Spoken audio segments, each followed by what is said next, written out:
Hello and welcome to another edition of the Zoom with Our Feet podcast, the pod about learning photography. With me, your host, TMac, a professional photographer, videographer, and teacher.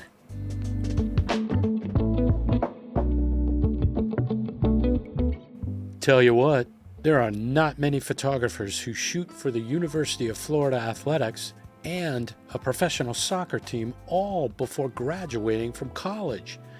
On this episode of the ZoomPod, Bryce Mitchell joins me to talk about her photography journey that's done more in 5 years than most do in a career.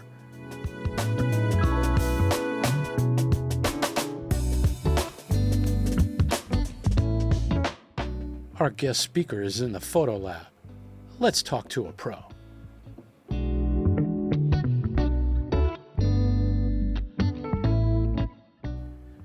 Bryce Mitchell, welcome to the Zoom with Our Feet podcast. How are you?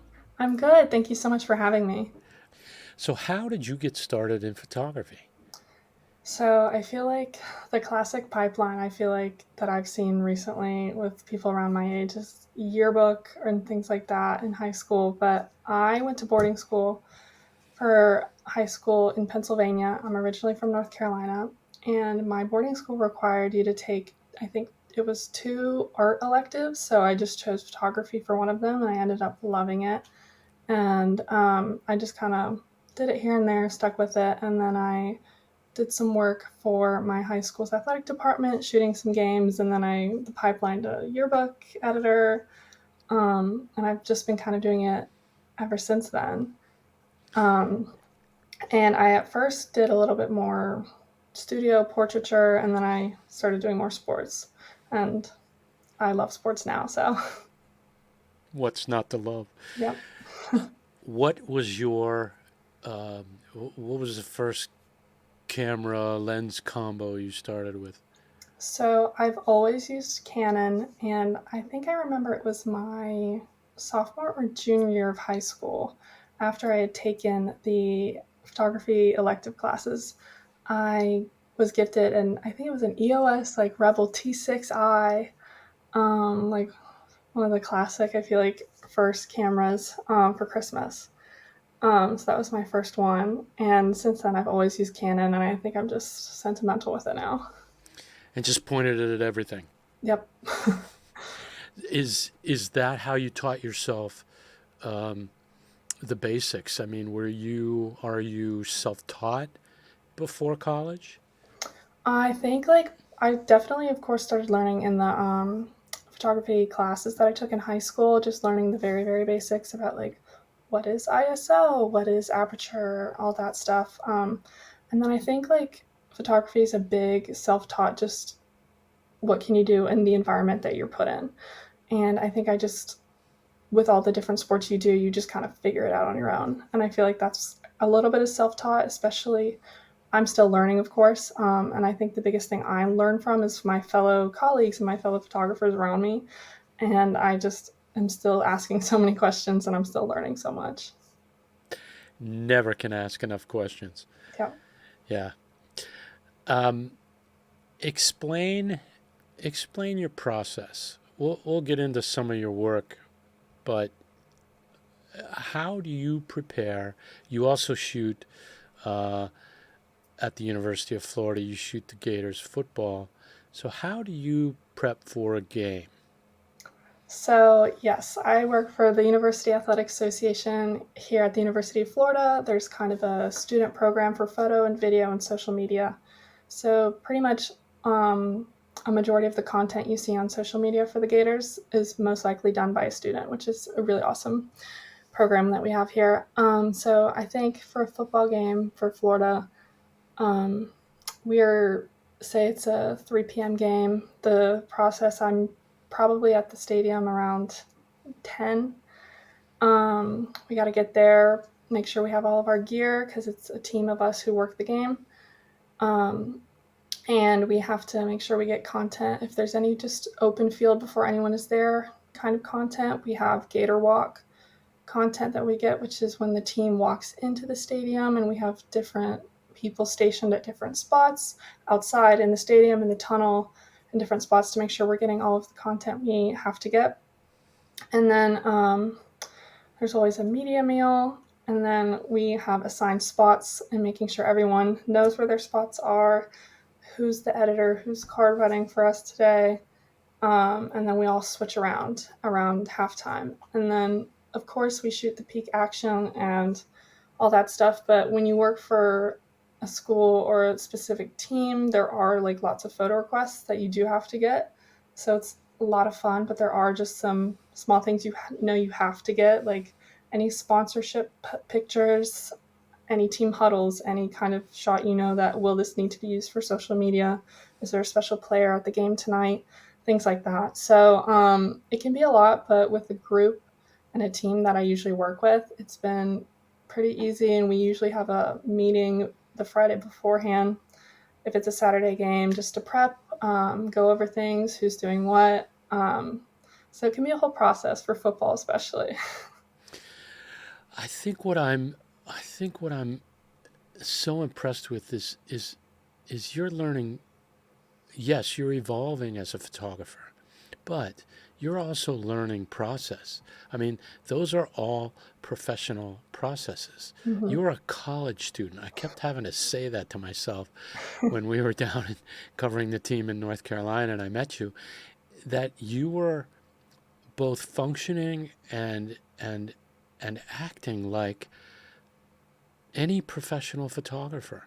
And that what you just described at Florida is, you could plug in X for any photographer, for any photography, non photography publication, legacy media, online media that has multiple cameras at a game. You just described it. Yeah, it's been like, I think it's one of the biggest lessons I've learned. And this summer, when I was working for the Hickory FC NPSL team, I kind of took that as kind of a test to see how can I take what I've learned so far and apply it. Because over the summer in Hickory, I kind of was made to be the lead photographer and one of the leads for the creative media. Um, and with most new organizations or teams, there's not much of a system. So it was kind of a test for me as well, just to see how I manage not only people, but workflow. How can I design a process that will benefit everyone, especially with a smaller organization and a new organization? Um, and I think that was one of the things that I was like, wow, I really have learned a lot more than I thought I did when I'm from Florida, and just taking those things and being able to teach others, which I think is so important. And yeah. As a teacher, one of the things we always talk about is the application step.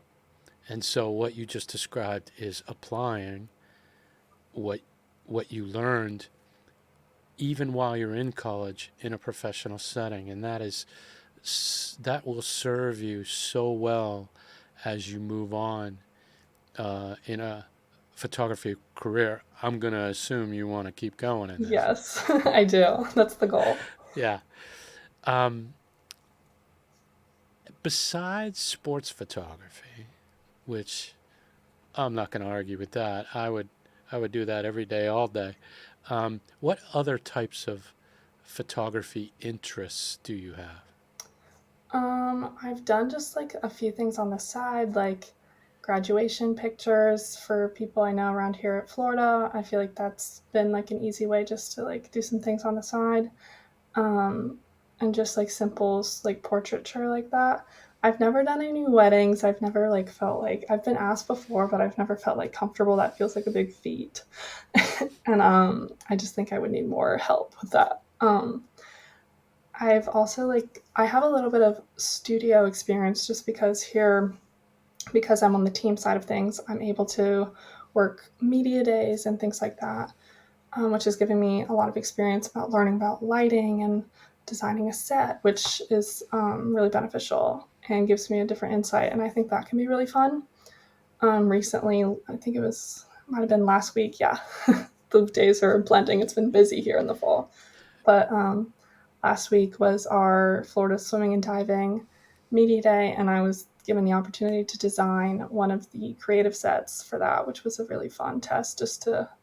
It honestly is just trial and error. Just spent the day beforehand does this look good? No, let's move this light an inch to the left. Let's see what it looks like now, and just kind of doing that for a while. So that's been kind of really fun to be able to experience that. And I think that's something I would like to continue learning about. And that lighting experience, I think, serves you well if you continue to do studio stuff, but also just any kind of people Mm-hmm. shooting. You're much more aware, having worked in a studio. I know for myself, um, you're much more aware of lighting. Yes. You know, in sports, we're just sort of aware of intensity. Is Mm-hmm. it cloudy? Is it rolling in and out? And we make setting changes accordingly. But in portrait work, there's so many more subtleties and details and all of that stuff. And I think, um, and would love to get your thoughts on how that has helped as a sports photographer. Yes, I think it definitely has, because I think I've learned like how to use light to my advantage and how to use light to make the picture more interesting. Like you said, when we work a game, if it's outside, like yes, we're like just aware of clouds. Is this going to mess up my photo? But I think now I've started to think in a different perspective where how is this shifting light? How can I use that? And I think that's been something that I've started to think about more just with the amount of experience I've had now with lighting, and like how to use, because light can make a picture completely different and in a good way or a bad way. But but I think that's one thing that I've started thinking about more, is how to use light in these natural settings I as an always, advantage. yes, indeed. I always talk about harnessing Mm-hmm. the light. You know, you're manipulating and Mm-hmm. harnessing and creating shadows and all of that good stuff. So much more artistic. Um, Not that sports, not that there aren't sports images that are off the charts artistic, but I think that in that controlled environment, now you're more purposeful Mm-hmm. in in your decision making. Yes. Yes, I think so. And I think, um, especially a lot of people in this field, a lot of people at this point or at this level, they can take a great action shot. But I think one of the things I'm starting to work on and learn is how do I make that action shot different, which I think things like shadows and light can definitely help and aid that different perspective to make that photo actually stand out. Because at this point, a lot of people are incredibly talented, and a lot of people can take that action shot of this person throwing the ball or kicking or whatever. And I think using those different aspects definitely can help enhance and just make a more interesting image. Now, are there at Florida, are there editors doing the editing or are you doing the post? So for the photography department, our only like editing process, we don't edit with color or anything. We just crop and do metadata edits, because each sport team here at Florida has their own social media person, and they have different presets and different lighting that goes with a different vibe for each team. So that isn't our job, which it kind of makes our our lives easier not having to color edit with each picture. But we do try to shoot as well as we can so that if it were posted with no filters, it's still a great photo. Um, but yeah, the only edits we do are cropping and then just metadata. That's also more like the industry. I mean, Mm-hmm. the further up the food chain you go, there, and especially in those multi-camera situations, you're either sending them immediately to a photo editor or they're sending people out to grab your cards Yep. and back they go. So, again, in that large D1 program, you're learning all Mm-hmm. aspects of the sort of production, image Yes. production process. And I think it's really important too, because a lot of people, when they come into sports photography and want to do it for real, they don't realize that the editor job or the card runner job is as essential as the photographer position during a game. And I think that's something, especially the team I've worked with here, we all realize that like if you're working a football game and you're the card runner position, that is not like, you shouldn't be like, oh, darn it. Like, that is still a very important position, as well as the editor who's choosing the pictures, who's cropping them to make the final game day gallery. I think that it's important to realize that, especially if you're working on the team side of things, you're working for the team, not for yourself. And you're trying to put the best brand image of the team out. Um, and that's what I think is most important with sports photography. And just in the process of that, I mean, that is, I keep coming back to it. That's a professional setting. Mm-hmm. So, man, you're lucky, you know? I've felt so incredibly lucky. So let me ask you this. How did, um, I want to circle back to the journey. How did the photographer Bryce, who started in PA, end up at the University of Florida? Yes, so I love this. I get this question all the time. They're like, "Why are you in Florida?" But so since I'm from North Carolina and I went to boarding school in Pennsylvania, I always knew I wanted to go to a school with a really good sports media program. And so I was looking at, of course, schools in my state, but also like I heard Florida had a really great journalism program. But I basically applied to a bunch of schools below North Carolina because I did want to stay in the South and I wanted that big school, big sports experience. And then I just got in, and then I was like, oh. And I came and visited and did my own little tour, and I was like, I kind of like it here with the palm trees. It's pretty hot down here.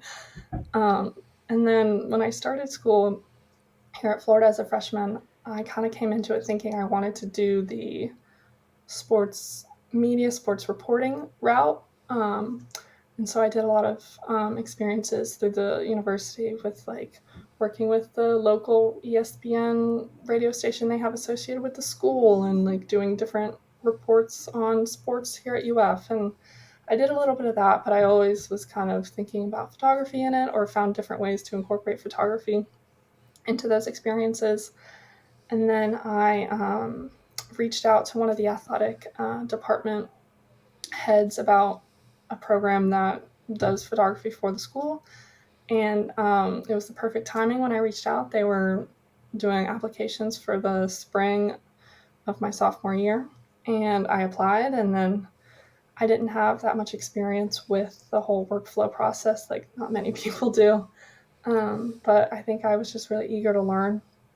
And I was starting to not love the whole sports reporting um, route, and I just don't know if it was for me. And being on the other side of the camera, I didn't love that. But I applied and I got in, and I think I started doing those editor card running positions, which is typically how we have our new students start. And 2 years later, I'm still here, so and I've loved every minute of it. What? So now you're at Florida, and did you have your own camera by then? So the only camera I had, my first camera for like years, the like Rebel T6. It's And back on the shelf. yes, We keep them forever. It's part of the. exactly. Like I have them somewhere around here, but I had that up until last year. I like saved enough money to upgrade to a different camera, so I felt comfortable doing like graduation shoots on the side for some like extra money and things like that. So like currently my own camera, I just have a Canon 5D Mark IV, and Wow. yeah, I've been saving. Beautiful. Oh my God, the It's a great, pictures from that thing and I are. just think it's a great camera for I feel comfortable doing it with like grad pictures, and then like it's a good camera for sports. Um, but here at the university for the athletic association program, they have equipment that we use when we work sports. Obviously, it's not stuff we're like taking home with us, but we have this huge equipment room that we're blessed to be able to use, and it's also Canon equipment as well. And we slowly, this is the first year we're incorporating some mirrorless cameras into the equipment room, which has been really exciting. And I used Interesting. one for the first time the other week, and it was really cool. So DSLRs until right about now, huh? Yeah, so majority of our equipment and the bodies we use are DSLRs, and we have, I think, 2 or 3 floating like R3s for the mirrorless cameras that we're slowly like learning how to use, and just so I don't know how long it'll take for the whole program to be mirrorless. It's been something that I think has been in the back of the mind of the athletic department. So Well, that's a big expenditure yeah. for at the institutional level. Have you used the R3? So I used it for the first time last week, just for like a tennis practice. And it took some getting used to. I was really fast. It's really good. But it was like kind of weird focusing, and it just kind of automatically like focuses on the subject for you, which is really cool. It's so quiet. Yes. And electronic mode is just the craziest thing. Hmm. So I had a 1D Mark IV for a lot of years. I got it right after it was new. I didn't pay a Hmm. premium, but it was still expensive. And I had it until probably 2020. I made the jump. Whenever the R6 came out, it might have been Hmm. 21 or 20. And that, what you see is what you get, Yeah, viewfinder. That's life changing. it's amazing. I loved it. I just, you work your thumb and your forefinger, and it's Hmm. changing in the viewfinder, and I'm like, Especially when you work sports, and it's like I know for majority of the sports I work, it's too fast sometimes. Like, you have to I can't stop to look around sometimes. So it's a huge game changer, and I think it's awesome. yes, and you know, I mean, I'm a lot older, and I remember twisting lenses, and then the beginnings of the spot, and then with my 1D Mark IV, I had to focus and then reframe quickly. Hmm. So I was used to this sort of spastic Hmm. framing when in sports when I was shooting, and then I got the R6, the original, and it's like, oh my goodness, the box is following the Yeah, eye. it's crazy. Yeah, it is the autofocus between the viewfinder changes and the autofocus. It's like, and I look at some stuff that I say to myself, there's no way I could have got that with the 1D Mark IV. Hmm. I mean, it just didn't work that fast. Hmm. Yeah. It's amazing. So you're getting a taste uh, of the mirrorless world. Um, what's your favorite camera lens combination? This Um, reveals a lot about the I photographer. know this is a big question. um, I we use I think we use for the bodies we use Mark twos on, I think it's 2D. I can't remember off the top of my head, but I think it also depends on the sport I'm shooting. But I know like our classic, when we whatever we bring, I think I love using just for creativity a 16 to 35 if available, and then I have a sweet spot for the 300. Yeah, and I don't know why, I just love a 300, but that's obviously not always practical. But like typically when we shoot events, we're always shooting with a 70 to 200 and then a 24 to 70 for things. But of course, with certain sports, any outdoor sports, we're usually bringing a 300 and like a 2 to 4. But I just love a 300. I don't know why. I used it a lot last spring when I was shooting swimming, and I just loved it. And I just think I personally love super detailed up close pictures with athletes, and I don't know, I just love how crispy it is too. You are preaching to the choir, sister. I just I I shoot it. I shoot all my sports with a 300. I don't need anything longer. I, Hmm. I mean, and I still have I have one RF lens. I did. Oof, it's so expensive. Broke down and bought the 7200 RF, but I still have my version 3 and I still use it. So, you just rattled off the, lens trifecta of Yeah. wide, medium, and long. Hmm. Um, so yeah, no arguments about the 300. And I shoot all kinds of stuff, like birds, and sunsets, and just all kinds of stuff that you don't. It just makes great pictures, like a Hmm. classic car, Yep. and it's 2013, something like that, Yeah. 2014. I mean, it's been around. Hmm. Um, when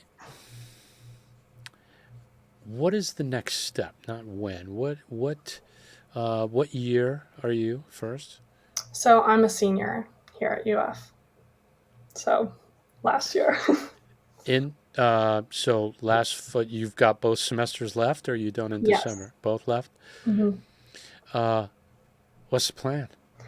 Oh, big question. But the goal is, of course, I do want to continue sports photography. And I think my goal personally is to stay hopefully in the college athletics. And of course, if given an opportunity for like a professional organization, that would be a great opportunity. I just love college athletics though, but just growing up in North Carolina, growing up, it's a big college athletics state. Um, so I would love to stay in college athletics. And I know it's kind of early for a lot of the sports positions to be rolling out right now. So I think a majority of them do roll out in the spring. But I feel like because I currently work in at the University of Florida, I've been able to meet a bunch of different people at different universities, which has been really insightful. Just being able to talk to them about their processes and their different workflows and systems, and just get an insight. So currently right now, I'm just working on being able to do as much as I can while I'm still here, as well as cleaning up my portfolio and things like that. So all of the busy work, but important work. Networking, networking, networking. Yep, exactly. Um, I do know this, there is a college photographer association, and Hmm. you might want to check that out for folks that want to stay in that realm. And I know that it includes all the marketing folks and sports folks. So I'll have to make just note of that. you have to look that up. Um, when you're shooting sports, when you're shooting, let's call it football, um, what is the one? I ask this of all the photographers. What is the one thing you need to have when you shoot? Could be a creature comfort, could be technology, could be whatever. When you shoot, what do you have to have? I think some something I always try and make sure I have in my bag if I don't forget it. Sunscreen because I burn so easily. And then I try and bring a towel. I often forget. And then I always aim to have like some sort of Gatorade. That's the goal. I forget that often too. But definitely sunscreen is my most like religiously packed thing just because I burn easily and it's something people always need. So yeah. Says the person who shoots at Florida. Yeah, exactly. It's rough down here. I know it's early in your career, but do you feel like you have an aesthetic style? Are you still exploring what that style is? I would say I think I'm definitely still exploring. I think the amount I've changed even over the past like year and a half, 2 years since I've started with the program, I've changed tremendously. I think in the past maybe 6 months, I think I've started to develop some sort of consistency with my photo aesthetic. I think I love framing is something that I pay very close attention to. I'm a big rule of thirds person. I don't know why, but I think aesthetically, I personally always aim to capture close up details of the athletes. I think that's why I love sports, is that I think athletics can show a very raw, vulnerable side to humans. And I think the goal as a photographer for myself is to capture that. And I think my aesthetic is definitely still changing, but I love detail, very close detail, and if you can get personality from the athletes close up. It's evolving. Mm-hmm. Change is a little harsh. You're applying more experience. Exactly, experimenting and all that. Yeah. Ask this of all the photographers: what's the craziest thing you've had happen to you while shooting a sporting event? Craziest thing. I mean, I think multiple photographers can say, like, we've all probably been hit by a few balls and things and athletes falling, which just happened a few times. But the craziest thing, that's a good question. I was booed before when I was traveling with the team to an away game. These kids in the front row were waiting at a basketball game, and they were like all painted up in their colors. And I walk out there, and of course I'm like wearing Florida, and they were like booing me, and I was like, I'm not even on the team, guys. But it was kind of funny. They were kids, so it was harmless. But I guess the craziest thing is just fan reactions like that, and just barely getting hit by like balls and people falling. Yep. Um, I think that's I, it's just the fun part of college football or Mm-hmm. college sports in Yep. general. That atmosphere is just second to none. I agree. I think there's nothing like it. It's electric and it's just so infectious. So far, tell me about an image that you're most proud of, and then give me a little story behind it, how it got created. I think one of the images that comes to mind is it's one of a swimmer, and it was from last spring, the swim team's postseason, and it was, I think it was either at SEC championships or NCAA men's championships. But I traveled with the swim team last spring, which was an amazing opportunity. And I was a swimmer my entire life, so I kind of have a sentimental connection to the sport. But every swim meet I worked last spring, I was like aiming for the bubble, which is especially with the stroke of butterfly, when they like first break through the water. After diving in or after their turn, they can sometimes have the bubble over their head of water before they break through. And I think I finally got one that I like love, and it just honestly took repetition and knowing the team, because I knew like what I learned, which swimmers I could potentially get that kind of shot from.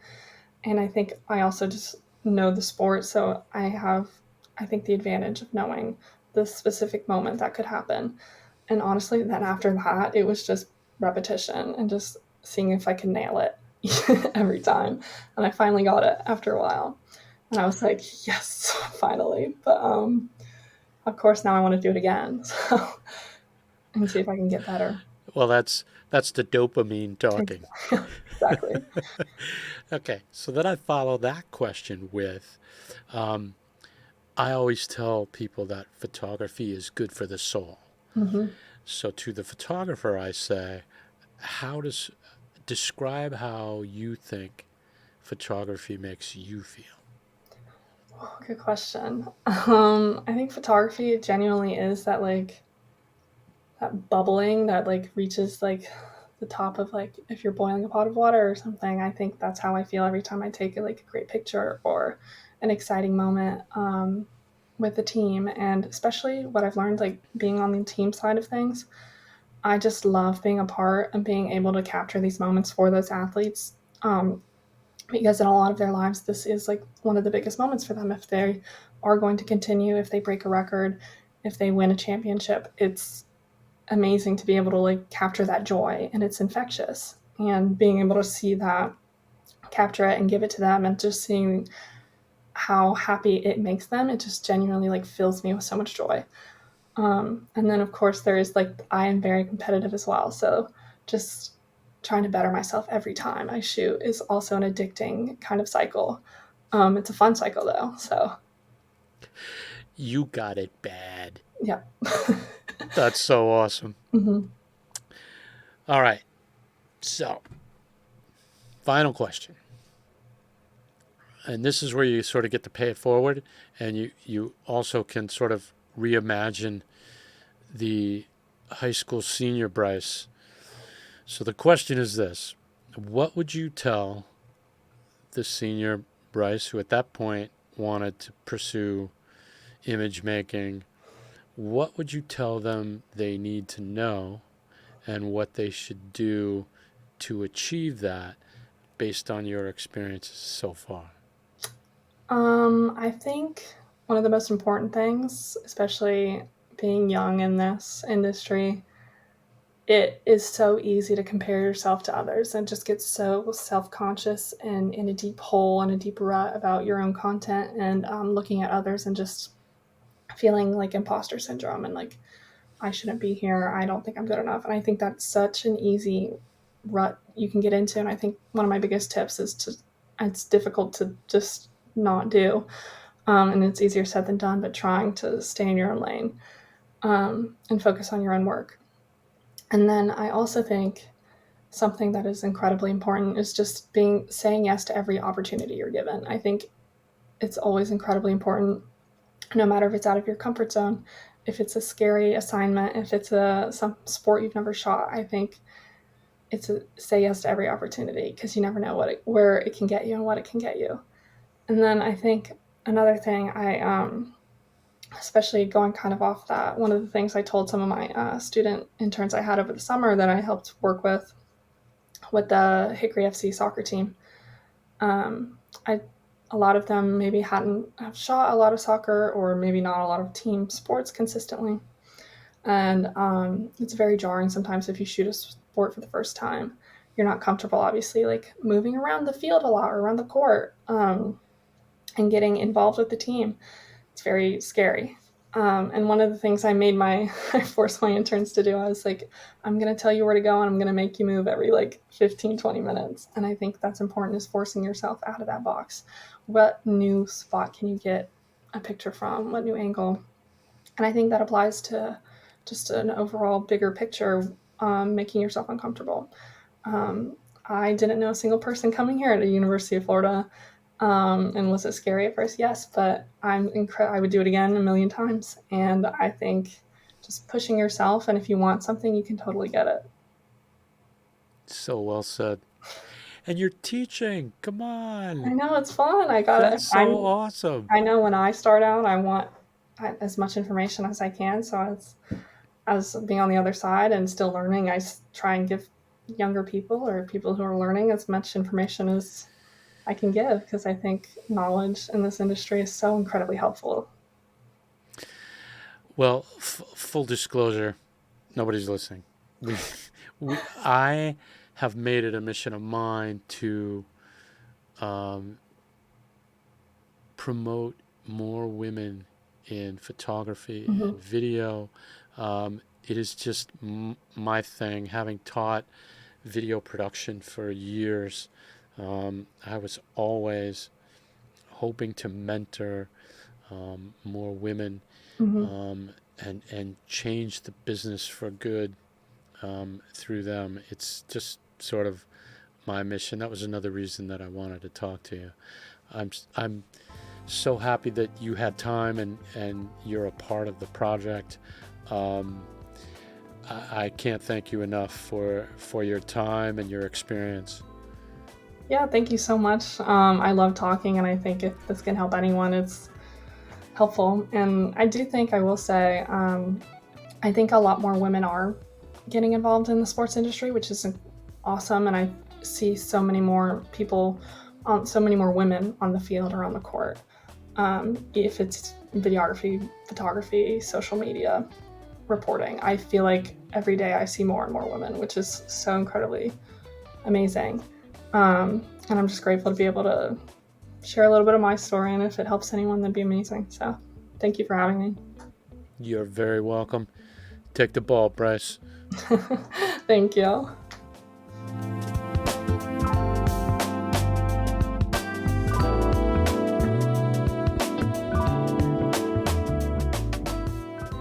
Thanks again to the multi-talented Bryce Mitchell. You can check out her work at brycemitchellphoto.com and on all of her social media channels. The Zoom with Our Feet podcast is a production of TV Commando Media. The ZoomPod theme is by Novembers and their funky groove Cloud 10. Until next time, photographers, if you're not shooting, you're not learning.